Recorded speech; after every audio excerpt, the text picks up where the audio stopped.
ఎందుకంటే రేపు మన ప్రభుత్వం రాబోతా ఉంది, ప్రజా ప్రభుత్వం. కరెక్ట్ గా 8 రోజుల్లో మన ప్రభుత్వం ఫామ్ అవుతా ఉంది.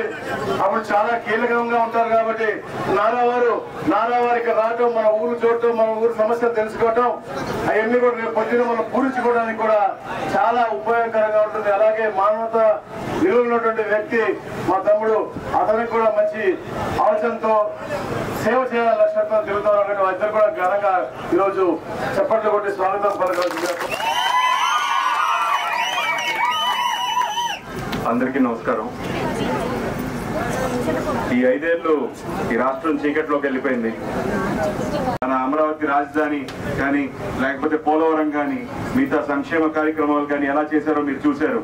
అలాగే ఈసారి కూడా ఆయనకు ఓటేసి మీ పిల్లల భవిష్యత్తుకి ఎంతో మంది చదువుకున్న పిల్లలు ఉన్నారు.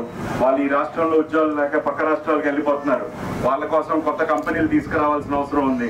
అలాగే ఎన్నో కార్యక్రమాలు, సాగునీరు, తాగునీరు, ఇలా ఎన్నో సమస్యలు ఉన్నాయి. ఆ సమస్యల కోసం ఖచ్చితంగా అనగాని సత్యప్రసాద్ గారు, చంద్రబాబు నాయుడు గారు అందరూ కలిసి మీ సమస్యలన్నీ తీరుస్తారు.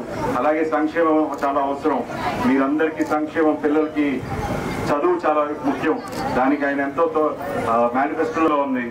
మీరు ఖచ్చితంగా వెళ్ళి ఓటేసి మీకు కావాల్సిన నాయకుడిని ఎన్నుకోండి, మీతో ఉండే నాయకుడిని ఎన్నుకోండి. మీతో ఎప్పుడు ఉండే అనగాని సత్యప్రసాద్ గారిని మీరు ఎన్నుకోవాల్సిన అవసరం ఉంది.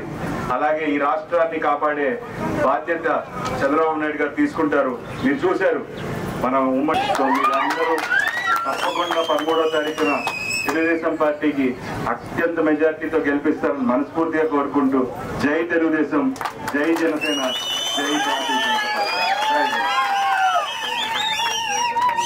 ఫ్యాన్ మోటార్ కూడా పీకేద్దాం, ఓకేనా? జూన్ 4వ తారీఖు నాడు మనకి సంక్రాంతి, దసరా, దీపావళి, క్రిస్మస్, రంజాన్ అన్ని ఒకే రోజు సెలబ్రేట్ చేసుకుందాం. Thank you.